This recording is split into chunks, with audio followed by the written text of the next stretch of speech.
मैंने तुम्हें कराची सिर्फ इसलिए भेजा था कि तुम जहारा के घर की तकरीब में शिरकत कर सकती। अब्बू, अनवरी भाभी मुझे अपने साथ जबरदस्ती ले गई थी। तुमको इनकार कर देना चाहिए था।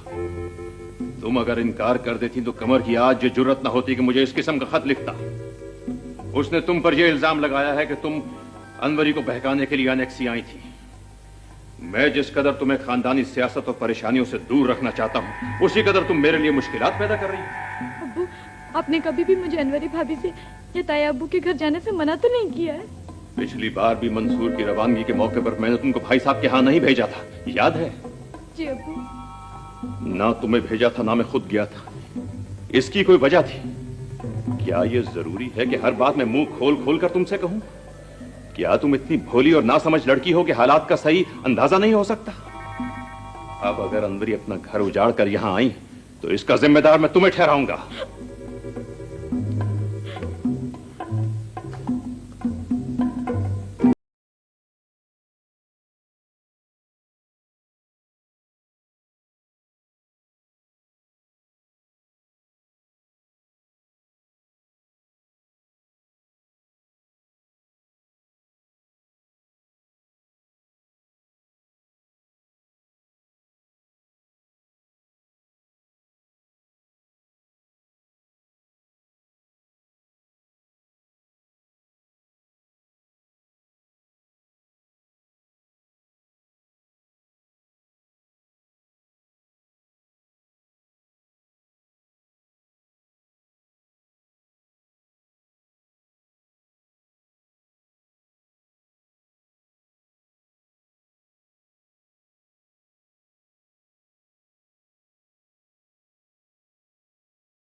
क्या हुआ करीमू?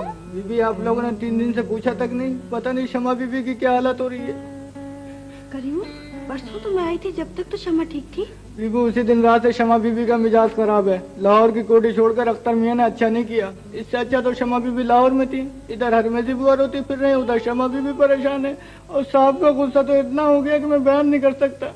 2 दिन से शमो ने टेलीफोन भी नहीं किया, इसीलिए मैं घबरा रही थी। मैं तो ये समझ रही थी कि शमा अख्तर की सवात रवानगी के इंतजामात में लगी हुई। बीबी, आप लोग जाने, आपका काम जाने सुरैया बीबी, लेकिन अब शमा बीबी को अकेला नहीं छोड़ा जा सकता।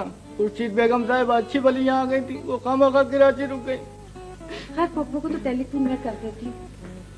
वो बेचारी तो खुद आना चाह रही थी, इसलिए नहीं आई कि मंसूर ने किसी साहब के हाथ कुछ चीजें भेजी थी शम्मो के लिए। वो इंतजार कर रही थी कि वो चीजें आ जाए तो लेकर आए। करीमू, शम्मो है कहाँ? उधर है जी, बागीचे वाली बालकोनी और शमा बीबी है। न खाना है न पीना है। शम्मो, शम्मो।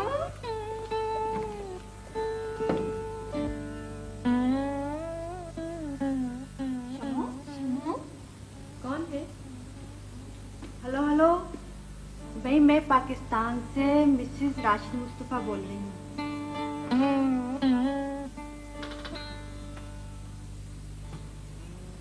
आप लंदन में कब तक कयाम करेंगी मिस शमा अख्तर हसन?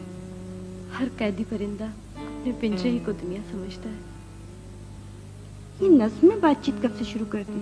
मेरी तो सीधी सी बात लोगों की समझ में नहीं आती। नज्म लिखकर किस किस को समझाऊंगी सुरैया बाजी? अरे शम्मू, तुम तो बहुत तेज बुखार चढ़ा हुआ है। मुझे तो मर जाना चाहिए।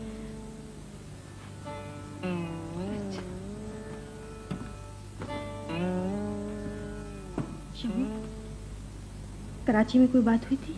किसकी? किसकी बात? पागलपने की बातें मत करो शम्मू।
हाँ, सांस लीजिए और जोर से, और जरा जोर से सांस लीजिए।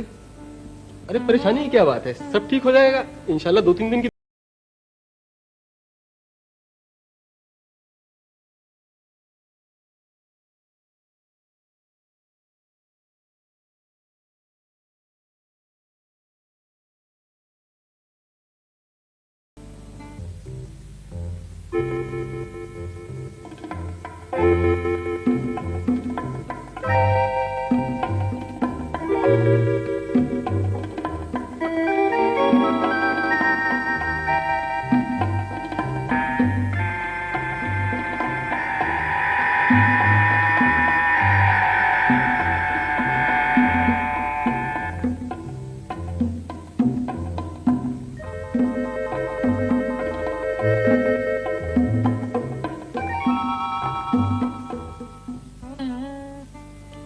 ये हालत कब से है? यही कोई 2 हफ्ते हुए हैं डॉक्टर। इससे पहले फिट्स वगैरह तो नहीं पड़े? दौरे तो कभी नहीं पड़े। आपने क्या डायग्नोज किया है डॉक्टर? मेरे साथ आप क्लिनिक चले, मैं आपको बताता हूँ। जी बेहतर। लाओ बेटी। आज बुखार बिल्कुल नहीं है, अल्लाह का शुक्र है। अब्बू आप आराम करें, अब कितनी रातों से जाग रहे हैं। मैं बिल्कुल ठीक हूँ। ये लो, पहले ये खा लो, और तुम्हें मेरी फिक्र की बिल्कुल जरूरत नहीं है। बाद में दूध पी लेना।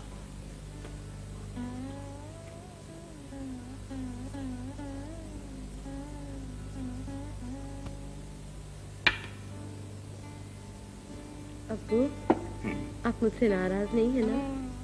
मैं तुमसे बहुत नाराज हूं। इतने दिन तुम्हारी तबीयत खराब रही और तुमने मुझे बताया तक नहीं। अब्बू बहुत सी ऐसी बातें हैं जो मैंने आपसे छुपा रखी है। मैं जानता हूं बेटी, तो मुझसे छुपाने की वजह? वो अच्छी बातें नहीं है। ऐसी बातें जो तुम्हें नापसंद है, उनका मुझे जरूर इल्म होना चाहिए। आप और दादी अम्मा ताया अब्बू से इतनी मोहब्बत करते थे कि मेरी हिम्मत ही नहीं पड़ती थी। मुझे अंदाजा है बेटी के इसीलिए तुमने नहीं बताया। अब्बू आपने मुझसे कभी पूछा भी नहीं।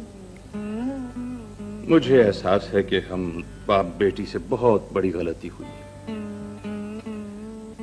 तुमने छुपाए रखा ये तुम्हारी गलती थी, मैंने पूछा नहीं, ये मेरी हिमाकत थी। आइंदा ऐसा नहीं होना चाहिए। जिन लड़कियों की माएँ मेरी उम्र में दूर चली जाती है, उन लड़कियों को अपने ख्यालात का इजहार करने में मेरी तरह तकलीफ होती है। बहुत सी ऐसी बातें जो मैं अम्मी से आराम से कह जाती थी, आपसे कह भी नहीं सकती हूँ। ठीक ही कहा है बेटी, इस उम्र में माँ की कंपनी की शदीद जरूरत होती है। मगर अगर हम दोनों में ये राब्ता खत्म हो चुका है, तो क्या ये बेहतर नहीं है कि तुम्हारा अब्बू होते हुए मैं तुम्हारा दोस्त भी बन जाऊं? दोस्तों से तो बहुत कुछ कहा जा सकता है बेटी, बहुत कुछ कहा जा सकता है। सब कुछ कह दूं अब्बू? सब कुछ बेटी। वो समझते हैं कि बीमार का हाल अच्छा है। लो तुम्हारी शान में पूरी गजल कह दी, अब तो खुश हो। अरे हम तो आज मनाने के मूड में हैं। तुम जिस कदर रूठोगी हम उसी कदर मनाते रहेंगे। आप फितरतन गलीज आदमी हैं। गलीज? ला हौल वला कुव्वत। मेरे कपड़ों से एरमेस की खुशबू आती है और मेरा कमरा फूलों से महकता है। जिसकी रूह तो गलीज हो चुकी है, उसे दुनिया की कोई खुशबू पाकीज़ा नहीं बना। शमा तुम हद से आगे बढ़ती जा रही हो। अरे वो अनवरी से तो मैं इसलिए बेतकल्लुफ हो रहा था, मैं ये जानना चाहता था कि तुम्हारे एहसास क्या है मेरे बारे में। मुझे नहीं पता था कि तुम मुझे इस कदर चाहती हो। मुझे माफ कर दो। आपने एक कदम भी आगे बढ़ाया तो मैं ये गुलदार उठाकर आपके सर पे मार दूंगी। चले जाए। कौन खाक है और कौन फूल, ये तो वक्त बतलाएगा। मैं खुद को बदल सकता था शमा, लेकिन अब तूने ऐसे मोड़ पर लाकर खड़ा कर दिया है कि तुझे मजा चखाए बगैर चैन से नहीं बैठूंगा। अब्बू को अगर मैं कुछ बताती हूँ तो वो उल्टा मुझी को डांटेंगे कि तुम वहां गई क्यों। आहा, शमा बेगम तशरीफ लाई हैं। सुभान अल्लाह, माशाअल्लाह, चश्मे बदूर। अरे भागी कहाँ जा रही हो भाई? आमदन व इरादत व रफ्तन व इजाजत तुम्हें मालूम होना चाहिए कि लोग आते अपनी मर्जी से हैं, लेकिन जाने के लिए मेज़बान से इजाज़त लेना बहुत ज़रूरी होता है। इनसे मुलाकात हुई जिनकी ज़िंदगी में सिवाय पछतावे के और कुछ नहीं। जी। जी।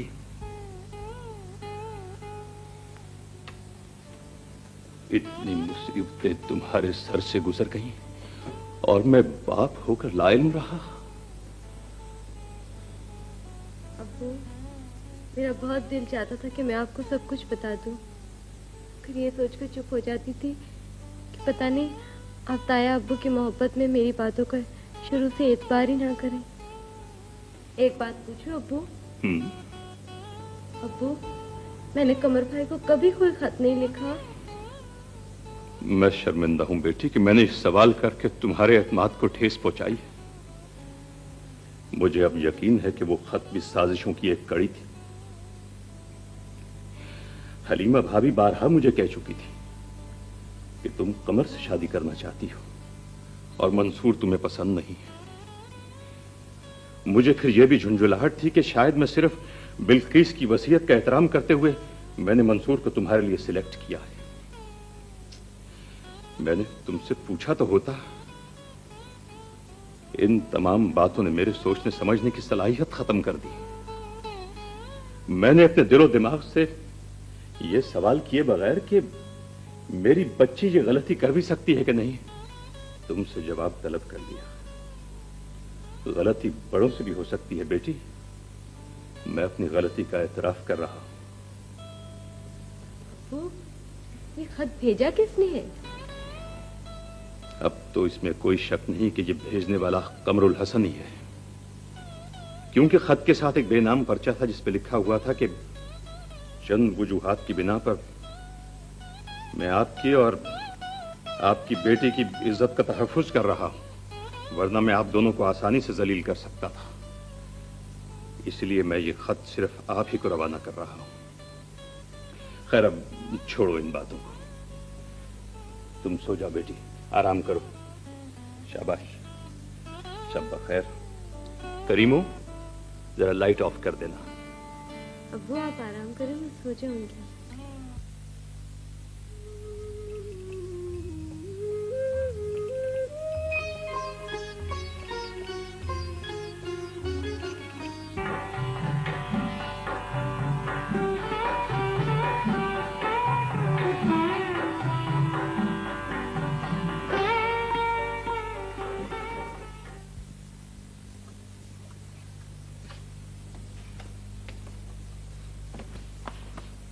अगर खाना पकाने की आदत छूट जाए ना तो बड़ी तकलीफ होती है। खाना पकाने से तो भाभी जान मैं भी बहुत तंग आती हूँ। लेकिन आप क्यों चली गई बावर्ची खाने में? सफाई करने के बाद मैं आ जाती बावर्ची खाने में, कुछ उल्टा सीधा तो पका ही देती ना। अल्लाह करे मंसूर का खत हो। खुशी, तुम पोस्टमैन से जाके खुद खत ले लो, वरना वो बाहर ही छोड़ के चल देगा। खुद ही लेके जल्दी से जाओ।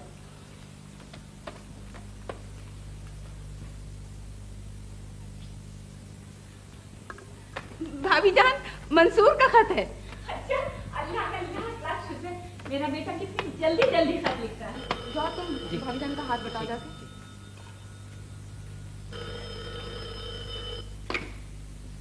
हेलो जी, आप फैक्ट्री में काम करते हैं? जी जी। क्या मजीद बाबा वापस आना चाहते हैं? जी, मनी ऑर्डर के लिए आप ऐसा कीजिए, मुझे उनका पता दे दीजिए, मैं उन्हें मनी ऑर्डर कर दूंगी।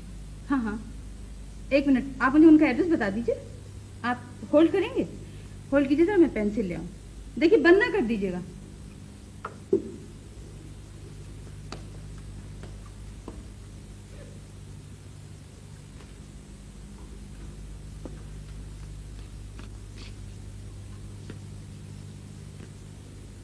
हेलो जी, लिखवाइए ना जी। खानपुर झेलम जी, चक नंबर 10, नंबरदार ख्याल खां। ख्याल खां, अच्छी बात है। आप उन्हें बता दीजिएगा, मैं उन्हें मनी ऑर्डर कर दूंगी। जी अच्छा, शुक्रिया, खुदा हाफिज़।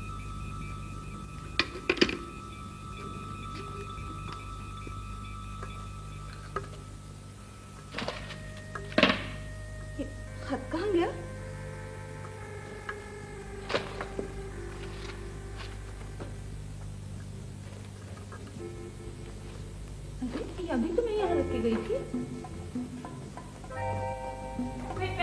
अपने बेटे का खत सुना, फिर हांडी चढ़ाती हूँ आकर। अरे क्या ढूंढ रही हो कुछ? भाभी जान, मैंने अभी यहाँ मंसूर का खत रखा था, पता नहीं कहाँ गया है। पर्स में देखो देखो, इसमें भी नहीं भाभी जान। ओह भाई, कहाँ चली जाती है? ये मेरी अक्ल को क्या हो गया, मुझे तो समझ में नहीं आता। मेरे बच्चे का भी खत आया था, कहाँ जा सकता है? भाई मेरी समझ में नहीं आता, ये क्या तमाशा है भाई? अभी तक तो खत बाहर ही से गायब होने लगे, अब हाथ से भी उड़ने लगे। बाहर से क्या मतलब भाभी जान? भाई बाहर से गायब हो रहे थे, क्या हाथों से भी उड़ रहे हैं? अरे रहने दीजिए भाभी जान, मैंने तो मंसूर को खुद लिख दिया था कि या तो बहावलपुर के घर पे भेजे खत या फिर नासिर भाई के पते पे।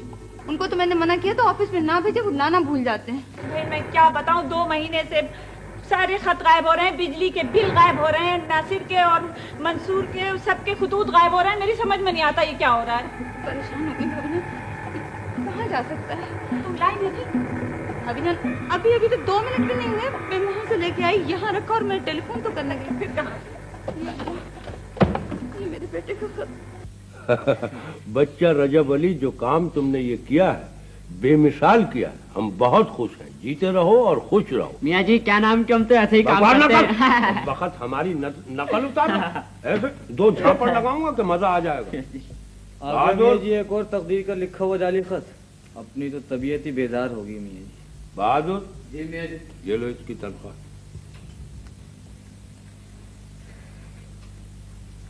भाई ये पैसे मेरे को दे दे भाई, तू तो इसकी चर्च पी जाएगा भाई। माँ बीमार है, माँ की दवा लाऊंगा भाई। दूंगा जहाँ बड़ा मजा आ जाएगा। अबे कमबख्तों, दोनों के इतने डंडे लगाऊंगा कि खाल उधर जाएगी। हैं? हम बैठे और हमारे सामने ये गुस्ताखी। चलो निकलो यहाँ से। क्या नाम के? मियाँ जी एक बात बता दें आप, इसकी नौकरी वहाँ चालू है या खत्म हो गई? है? अबे कमबख्त, तू बहुत सर चढ़ा। तू कौन होता है नौकरी का पूछने वाला कि कब तक चलेगी, कैसे चलेगी? अबे पैसे हम दे रहे हैं भर मुट्ठी और जरा तेरे पेट में हो रहा है। क्या नाम के? है? चल निकल यहाँ से, भाग। कमबख्त, क्या बात है? जा बेटे, ये अपने इस लफंगे भाई की बातों में हरगिज मत आना। बेटे जो हम कहें वही करना। ठीक, जाओ बेटे, अब जाओ। ठीक है मिर्च हुए, चलो। सलाम मियां जी। वालेकुम सलाम।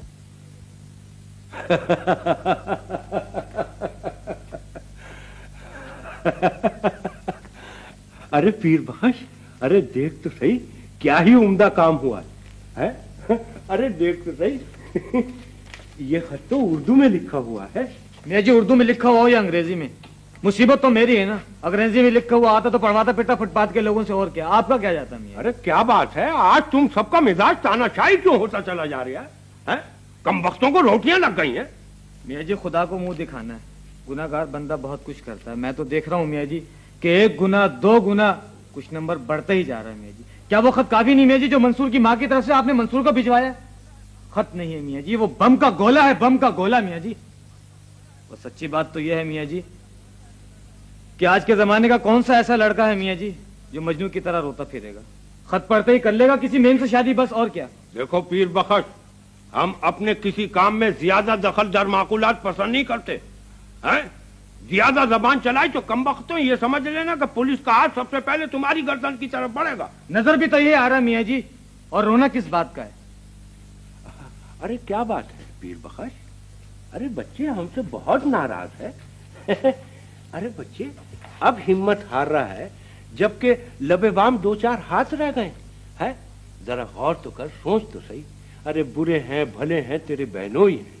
जो कुछ दाल रोटी तुम्हारे मुकद्दर में है, क्या नाम के, वो हमारे वसीले से मिलती है।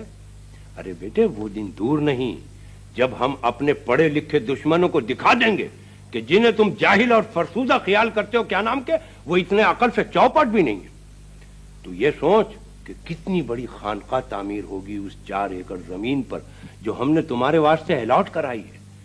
अरे तुम्हारे भाई बहन कब से बेचारे फूस की झोपड़ी में रह रहे हैं, उनके पास कोठी होगी, कोठी। सारे ख्वाब मियाँ जी बड़े सुहाने हैं, पर आपकी कसम कई महीने हो गए मियाँ जी, रातों की नींद हराम हो गई है। पुलिस की नजर से इंसान एक बार तो बच सकता है मियाँ जी, पर जो दिल अंदर से मलामत करता है मियाँ जी, वो तो जेल की सजा से भी ज्यादा बड़ी सजा है। जब मैं अपनी माँ की आंखों में आंसू देखता हूँ मियाँ जी, तो आपकी कसम रोने को जी चाहता है। मियाँ जी, खुदा की कसम मर जाने को जी चाहता है। अरे बेटे, ये होती है खलीस थोड़े से अरसे के लिए। पीर बख्श तू इतना समझदार है, पर आज तक तूने यही नहीं सोचा कि मैं और तू अकेले तो गुनाहगार नहीं है। अरे हमारा पूरा शहर हम जैसे गंदुम नुमा जौ फरोशों से भरा पड़ा है। हाँ, कारोबार मुख्तलिफ हैं, सूरतें मुख्तलिफ हैं। तू ये नहीं देखता कितने ऐसे लोग हैं जो हमारे पास हर रोज आते हैं, हमें नजर देकर ये समझते हैं कि उन्होंने अपने हराम की कमाई को हलाल कर लिया है। अरे बेटे, तेरे खत का नतीजा सिर्फ इतना ही तो होगा कि मंसूर की शादी हमारी पोती से नहीं होगी। वो खूबरू पढ़ा लिखा लड़का है, कहीं और हो जाएगी।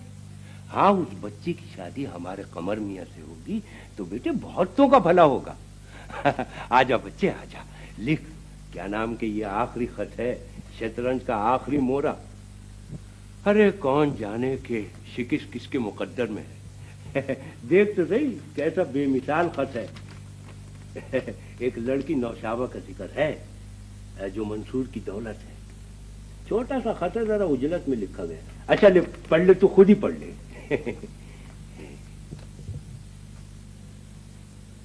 मैं जी, आप वाकई किस्मत के बड़े धनी हैं मन से। अरे तो बेटे फिर लिख दे इसी बात पे एक तीर बहेदफ नुस्खा।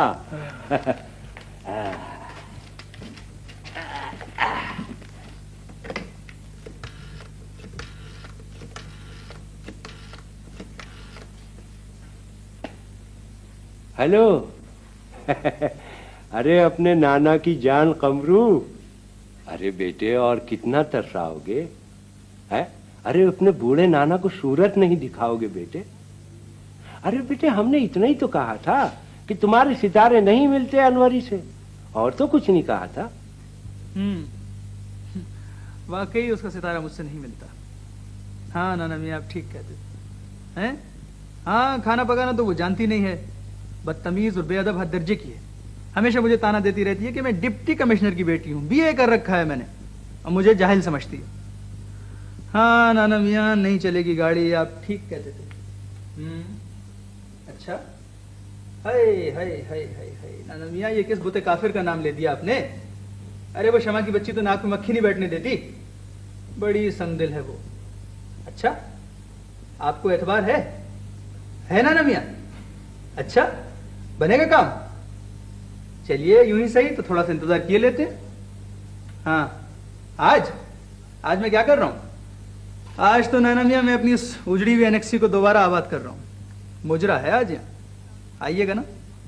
अरे आपकी रंगीन मिजाजी तो बहुत मशहूर है नाना मियाँ, ये रंग भी देख लीजिए। अच्छा बाबा, नाराज ना, आप तो काटने को दौड़ते हैं। अच्छा, बहुत याद सता रही है हमारी। बेकरार हो रहा है मैं देखने के लिए। अच्छा नाना मियाँ, आ जाते हैं? हाँ, यही कोई आधे घंटे में, बस जरा कपड़े बदल लूँ। अच्छा, ओके ना, खुदा हाफिज़। खबर मियाँ, हाँ, ये अटैची वगैरह सारा सामान के नीचे जाएगा? अरे सब नीचे पटकाओ, 1000 मरतबा कह दूं से मैंने। बहुत अच्छा, और मगज हो गया। और सुनो जी, ये सोफे वगैरह सब यहाँ से ले जाओ। जी बहुत अच्छा।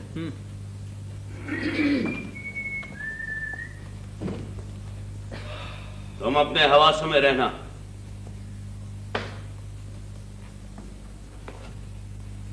अनवरी यहीं रहेगी। बहादुर जी, ये सामान अंदर रखो। जी बहुत अच्छा। अगर अनवरी यहीं रहेंगी तो हम जा रहे हैं यहाँ से। क्यों बहाने गए थे इतने चाव से अनवरी को? इसलिए कि मुझे रोज उसका एक खत मिल जाया करता था। बदतमीजी की बातें मत करो। तुमने जिंदगी को गुड़ियों का खेल समझ रखा है। मैं जवाबदेह हूं रफीक हुसैन के सामने। मैं ब्याह के लाया था उसे। आपको धोखा हुआ है बा। अगर आप नबी ब्याह कर लाते तब भी वो खुद मेरे घर पहुंच जाती। तुम अगर बदतमीजी की बातों से बाज नहीं आओगे तो आज मैं तुम्हें बैत से मारूंगा। बेद टूट जाएगी, मुझ पर कोई असर नहीं होगा। अरे आप भी किसकी तरफदारी में बेद उठाकर आ गए? वो तो आप समेत हम सबको घसियारा समझती है। तुम्हारी हरकतें घसियारों से बदतर हैं। कमर, खुदा के लिए रहम करो। क्यों मेरे मुंह पर कालक लगा रहे हो? मैं तो समझा था कि शादी के बाद तुम दुरुस्त हो जाओगे। अगर आज अनवरी की जगह शमा होती तो मुझे जहर पीना पड़ता। अरे ये क्या कह दिया आपने अब्बा? कहाँ जमीन और कहाँ आसमान। अनवरी शमा के कदमों के खाक के बराबर भी नहीं। मुझसे भूल भी मैंने शादी कर ली, वरना मुझसे बड़ी उम्र के कई मेरे दोस्त हैं जिन्होंने शादी के बारे में सोचा तक नहीं। तुम खामोश नहीं होगे।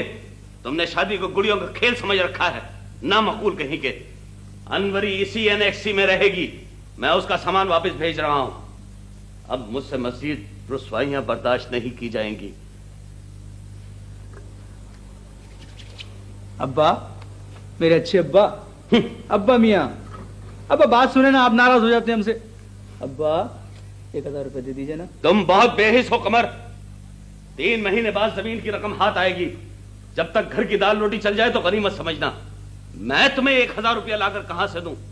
कान खोल कर सुन लो, बदतमीजी की जरूरत नहीं है। अनवरी यही रहेगी। ठीक है, आप पैसे नहीं देते न दीजिए, हमारा दूसरा बैंक सलामत है। नाना मियाँ जिंदाबाद। नाना मियाँ, अपने नाना मियाँ से जितनी चाहे रकम ले लो, वो मेरे हिसाब में से एक एक पाई काट लेंगे। अब भी उनकी तरफ मेरे 50,000 रुपए बाकी हैं, देने का नाम नहीं लेते।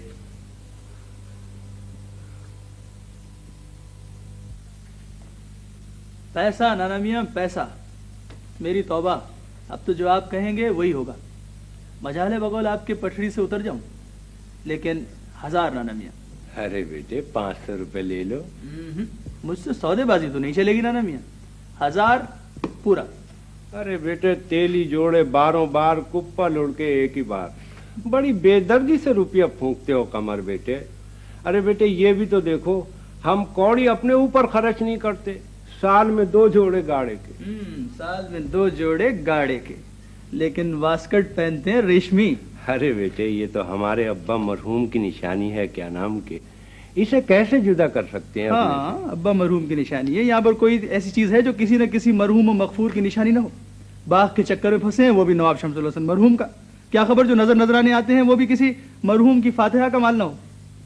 1000 नाना मियाँ बता दिया मैंने। अच्छा बेटे सुनो, एक शर्त पर हम तुम्हें 5000 रुपया देंगे। 5000? सच नाना मियाँ? हाँ बेटे। तो जल्दी बताइए ना, क्या नाम के क्या शर्त है? बेटे अख्तर हसन के पास जाओ, उसके पैर पकड़ लो, माफी मांगो। वजह? वजह यही कि बेटे वो तुम्हारा चचा है। हम बुजुर्गों की जिल्लत पसंद नहीं करते, क्या नाम के। आप एक बात गौर से सुन लें, ये मंसूर हरगिज मेरे रास्ते से नहीं हटेगा। अरे बेटे ये किस सदी की बात कर रहा हो, क्या नाम के? किसी सदी की नहीं, आज की, अभी की और इसी वक्त की बात कर। अरे बेटे उसने तो विलायत में एक लड़की नौशाबा से शादी भी कर ली है। तुम हो किस ख्याल में? हाँ। नौशाबा से शादी कर ली? जी। नाना मियाँ आप जिन हैं, भूत हैं, क्या भला है आप? अरे बेटे न जिन है, न भूत है, न शैतान है, ये तो हमारी बोतलों में बन रहते हैं। इसी दुनिया में चलते फिरते हैं आंखें खोलकर।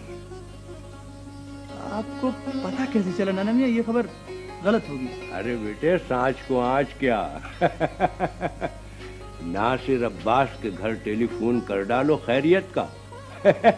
तुम्हें खुद ही पता चल जाएगा।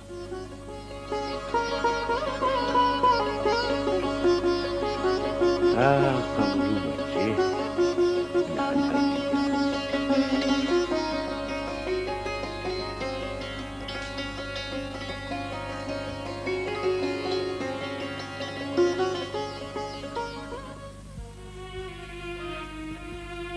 अभी नहीं, ऐसा नहीं हो सकता। मेरा बच्चा ये नहीं कर सकता भाभी, मेरा बच्चा ऐसा नहीं कर सकता।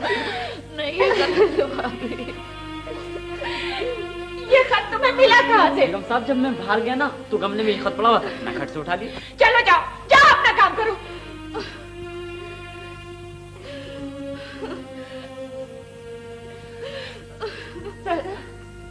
तुमने नासिर को फोन किया था?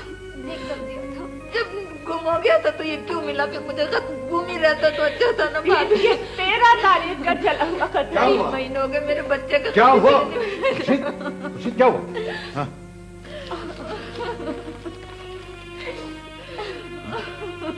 प्यारी अम्मी, खुशी की खबर झूठी भी हो तो उसका बुरा ना करना चाहिए।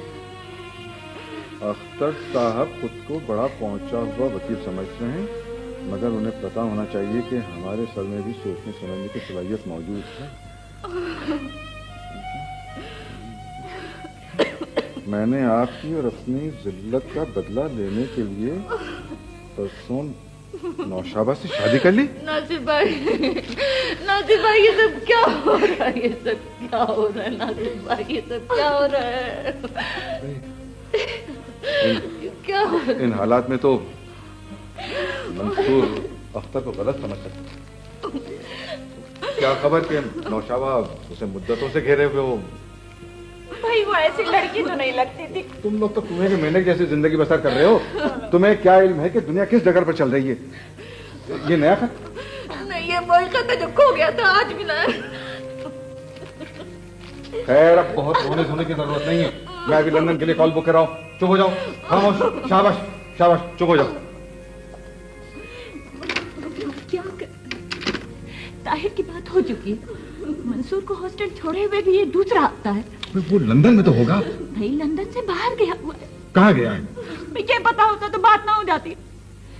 अब आप ये कहिए कि आप या ताहिर दोनों में से कोई लंदन रवाना हो जाए। अख्तर भाई सुनेंगे तो कयामत हो जाएगी। तुम क्या खबर लाए? वही मनहूस खबर है। आफाक के पास नौशाबा का आखिरी खत 2 महीने पहले आया था। अरे हाँ, ये लड़का तो उसका मंगेतर है शायद। शायद उन दोनों की बाकायदा मंगनी हुई थी अब्बा।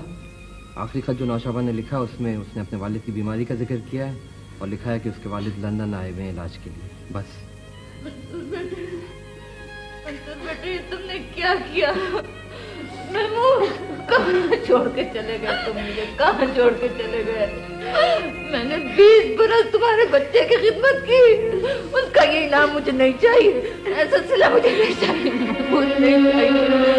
मंसूर बेटे ये तुम मुझे क्या सिला दे रहे हो? ये क्या सिला दे रहे हो? क्या सिला दे रहे हो?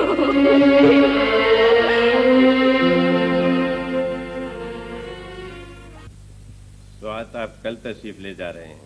जी हाँ, अब तो स्वाद जाना जरूरी हो गया है। 2-2.5 महीने से टालता आ रहा था। अब सरदार साहब कराची जा रहे हैं इलाज करने के लिए।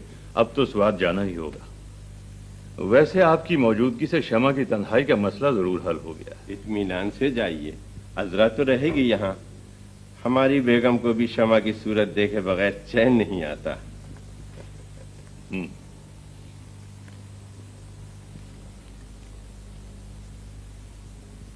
मंसूर का खत है। कई हफ्ते के बाद आया है।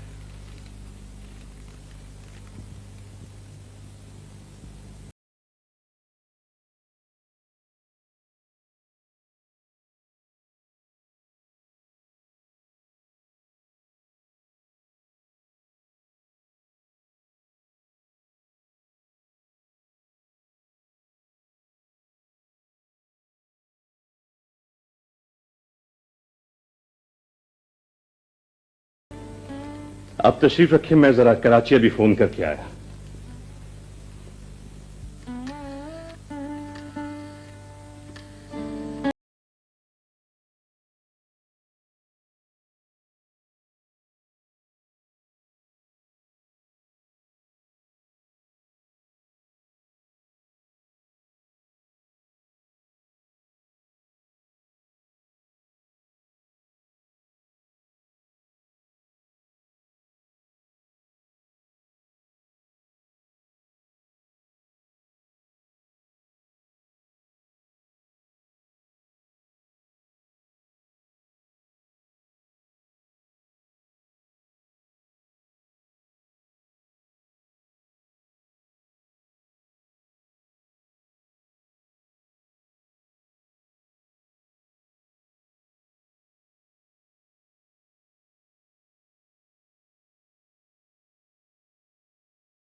खत पढ़ लीजिए खान बहादुर साहब। मंसूर ने मोहब्बत का सिला भेजा है।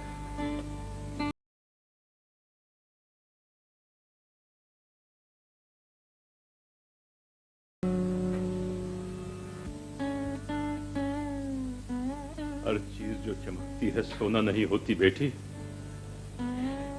मैंने कमर को ठुकरा के तुम्हारे लिए मंसूर का इसलिए इंतखाब किया था इसलिए कि पूरा खानदान उसे बेमिसाल समझता था।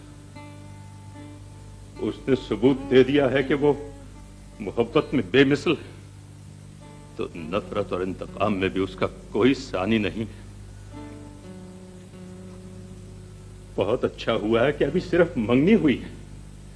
मैं आजाद हूं, मेरी बच्ची आजाद है। हम लोगों का अभी कुछ नहीं बिगड़ा। बहुत बड़ा एहसान किया है आपने मंसूर महमूद साहब। बड़े मुनासिब वक्त पर आपने नौशाबा से शादी कर ली है। तुम्हें कुछ कहना तो नहीं बेटी? मैं सरदार साहब के यहां 1 माह के लिए जा रहा था। अब मैं 4-5 रोज ही में लौट आऊंगा। फिर हम कागान चले जाएंगे, दूर कहीं ऐसे मकाम पर जहां इस मुहज्जब दुनिया के रास्ते हम दोनों से टूट जाएं। कुछ कहना चाहती हो तो कह दो बेटी, लेकिन इस खबर की सदाकत पर यकीन रखना, क्योंकि ऐसा ही खत खुर्शीद भाभी के यहां पहुंच चुका है। मंसूर खरा आदमी है, उसने कभी किसी से कोई बात नहीं छुपाई। खरे हैं या बेरहम, इसका इंसाफ तो खुदा के यहां ही होगा।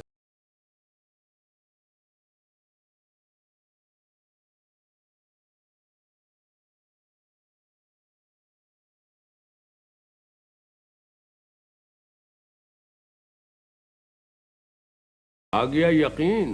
अरे बेटे, हम जो बात कहते हैं सच कहते हैं। हमारा कहा पत्थर की लकीर बन जाता है। अब ये देखो कि आप ही आप रास्ते के तमाम पत्थर हटते जा रहे हैं। क्या नाम के? ए बहादुर जी, ये तुम्हारा भाई नासिर चचा के मुलाजिम किस तरह हो गया? अरे बेटे, कौन मुलाजिम हो गया? कहाँ मुलाजिम हो गया? अरे बेटे, ये तो हमारा तुम्हारा मसला नहीं है। चलो बहादुर चर्चिए, चलो मिर्चुए, चलो भागो यहाँ से। बहुत अच्छा। नानामी, आप नहीं जानते ये सख्त नाकाबिले एतबार लोग हैं। अरे बेटे, हमारे हक में बदरुल अज़न और हलीमा से ज्यादा वफादार साबित हुए हैं। अच्छा खैर, छोड़ो इन बातों को। ये बताओ कि तुम अख्तर हसन के पास कब जा रहे हो? जाने का फायदा क्या? आप समझते हैं नाना मियाँ कि शमा को मंसूर से नफरत हो गई होगी? हरगिज नहीं। आप देखते रहिए, आज या कल में वालिद माजिद साहबजादी को लेकर इंग्लैंड रवाना हो जाएंगे। अरे बेटे, इसी मुसीबत को रोकने के लिए तो हम तुम्हें बहावलपुर भेजना चाहते हैं। बड़े भोले बनते हैं आप नाना मियाँ। मेरी बीवी मौजूद है। अख्तर चचा आपकी तरह नहीं सोचते कि पहली बीवी की मौजूदगी में साहबजादी का हाथ मेरे हाथ में दे देंगे। अब तो सिर्फ सब्र कीजिए, सब्र। न मेरी तकदीर आपके हाथ में है और न शमा की। अब तो मेरा भी दिल उस बदनसीब पर दुखने लगा है जिसे इतने सारे लोग खुश रखने की कोशिश कर रहे हैं। उस बेचारी पर मुसीबतों की बारिश हो रही है। मेरा तो ख्याल है नाना मियाँ, आप शमा की बेहतरी की दुआ कीजिए। अरे बेटे, इससे बढ़कर बेहतरी की सूरत क्या हो सकती है कि वो तुम्हारी दुल्हन बनकर आ जाएगी।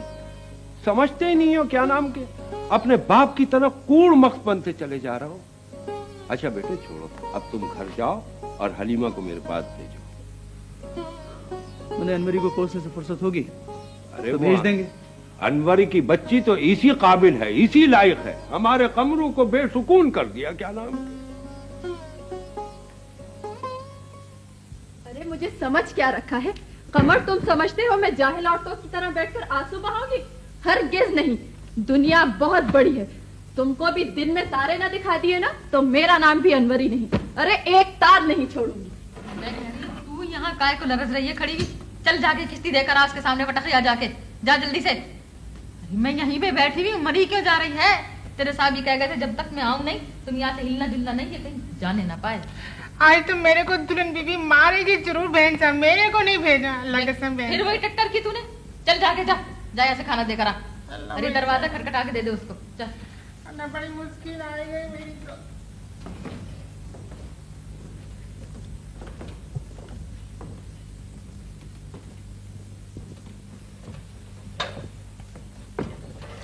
आज दुल्हन बीवी, फटाफट खाना ले लियो। ओफो, आज तो बड़ी खातरें हो रही हैं। वाह भाई वाह, खाना भेजा है, जरा देखो तो। खाना ले ले, मैं गरम गरम परोठे पका के अभी लाती हूँ। अच्छा परोठे ले जा अपना खाना।